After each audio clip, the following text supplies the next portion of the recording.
Sir Ramaswamy గారు నాకు చిన్న డౌట్ అండి. డౌటా? Yes. Doubt for you? Yes sir.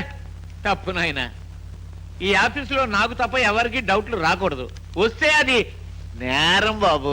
నిజమేనండి, కానీ ఇది ఫ్యాక్టరీ మునిగిపోయే వ్యవహారం. ఇదేమిటి? ఈ పుస్తకంలో రైతులకు ఇవ్వాల్సిన డబ్బా అంటే 50 లక్షల రూపాయలు బట్టాడ చేసినట్టు రాసుందా?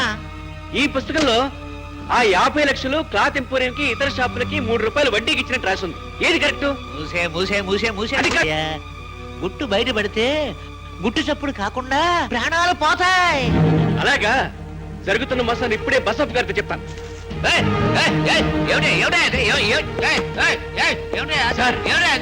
ఇది చూడండి సార్. ఏం జరిగింది? మన ఆఫీస్ లో దొంగ లెక్కలు రాస్తున్నారు సార్.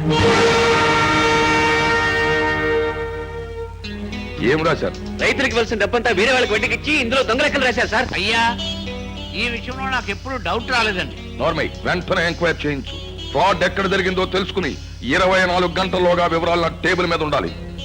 అన్నట్టు ఇతను నా పేరు శేఖర్ అండి, కొత్తగా అకౌంటెంట్ గా జాయిన్ అయ్యాను. గుడ్.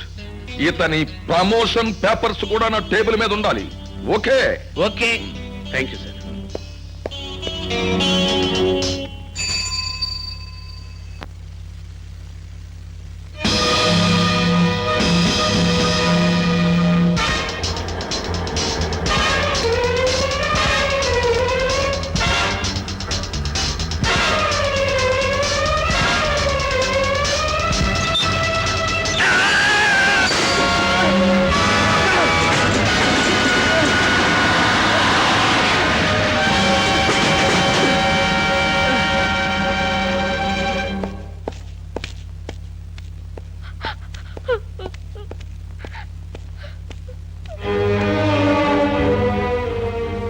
డాక్టర్ గారు పర్వాలేదంటారు?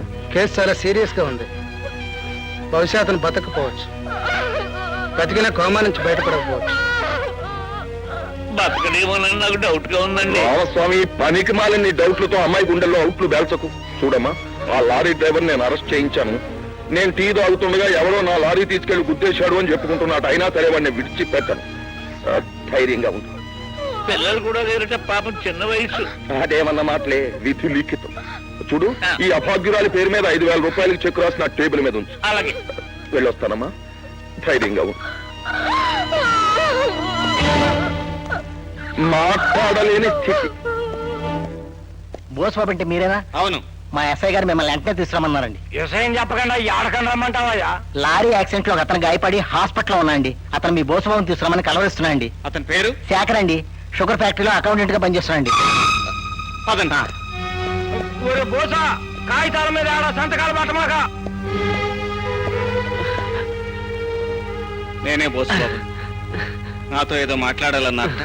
నిజానికి మీరెవరో నాకు తెలియదు, కానీ ఒకరోజు ఫ్యాక్టరీలో మీరు బసొప్పుని ఎదిరిస్తుండగా మిమ్మల్ని చూశాను. నా మనసులో మాట మీకు చెబితే న్యాయం జరుగుతుందని మిమ్మల్ని ఇక్కడికి పిలిపించాను. చెప్పండి. బసొప్ప దొంగ లెక్కలు రాయించి రైతులకు రావాల్సిన 50 లక్షలు కాజేశాడు. ఈ నిజాన్ని తెలుసుకున్నందుకే నన్ను లారీతో తొక్కించాడు. కేసు పెట్టిన నిలవదు, అందుకే మీకు చెప్తున్నాను, రైతులకు న్యాయం చేకూర్చండి. బసొప్పను నేరస్తుడుగా నిరూపించండి, నిరూపించండి.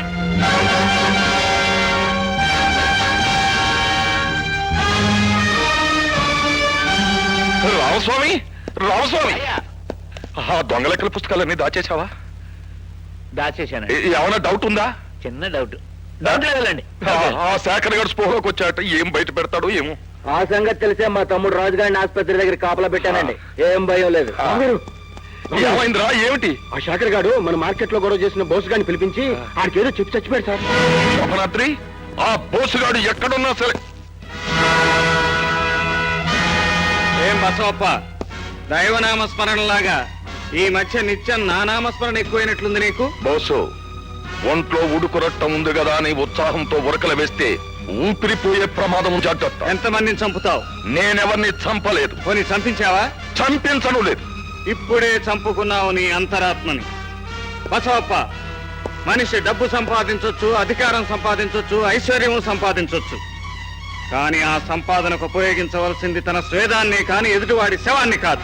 ఏ రైతుల మూలంగా కొన్ని కోట్ల రూపాయల ఆదాయాన్ని నీ ఫ్యాక్టరీ నీకు తెచ్చిపెడుతుందో ఆ రైతులకే నువ్వు ద్రోహం చేస్తున్నావు. రైతులకు ఇవ్వవలసిన డబ్బును వడ్డీకి తిప్పుతూ దొంగ లెక్కలు రాస్తున్నావు. వారం రోజుల్లోగా రైతులకు ఇవ్వవలసిన 50 లక్షల రూపాయల బట్వాడా జరిగిపోవాలి. లేకపోతే మార్కెట్ లాగే నువ్వు నీ ఫ్యాక్టరీ కూడా మూసుకోవాల్సి వస్తుంది. శోభనద్రి, ఆ కొండయ్య గారిని పిలిచి వీణ్ణి కూడా లారీ చక్రాలకి బలేసేయమని చెప్పు. ఆడు చేయడండి. ఎందుకని?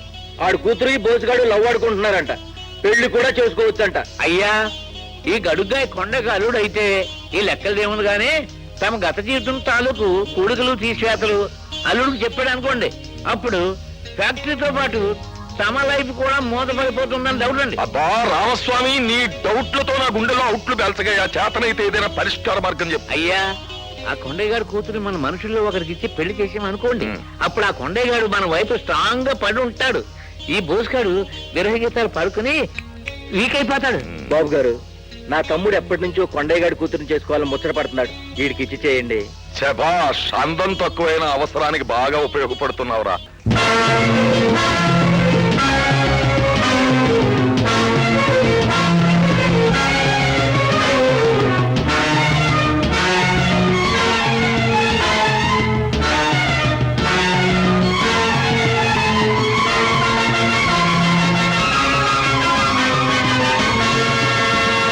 కొండయ్య, ఆ గరికిపాడు రవీంద్ర గంగవెరులు ఎత్తిపోతున్నాడట. రైతులందరినీ కూడగట్టి మీటింగ్ కూడా పెట్టాట బాబు. ఈ మాట ఆ నోట శ్రీకాంత్కు తెలిసింది అంటే మన పని గల్లంతే. వేసేయమంటారేంటి? పాపం ఆ రవీంద్ర రాత్రిపూట చెరుకు తోట దగ్గరే నిద్రపోతాడట. చెరుకు తోటలో చాలా త్రాచు పాములున్నాయట.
వాళ్ళ రహస్యాన్ని నేను బయట పెడుతున్నానని ఆ శ్రీకాంత్ ఆ బసవప్ప కలిసి నన్ను నన్ను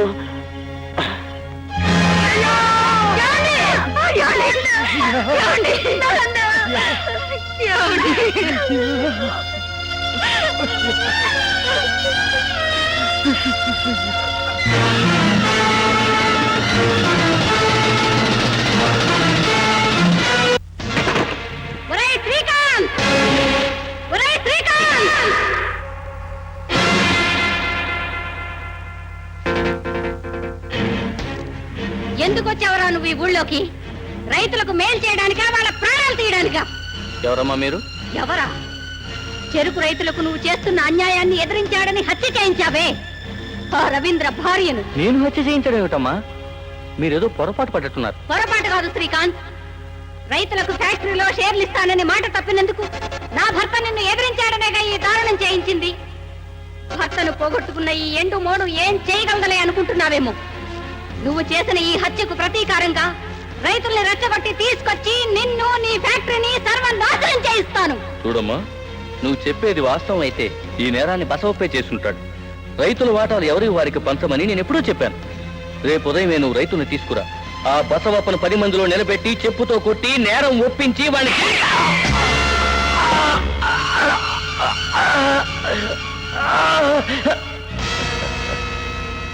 నీ భర్తను చంపించింది నేను.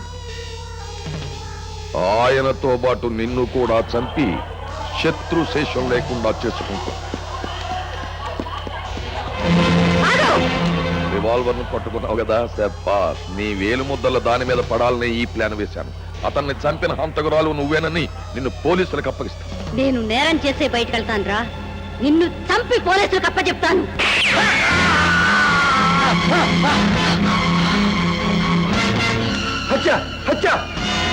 ఏయ్, నీ ప్రాణం తీస్తాను. రేయ్, ఈ లోపల బంధించండి. ఈలోగా పోలీసులకు ఫోన్ చేస్తాను.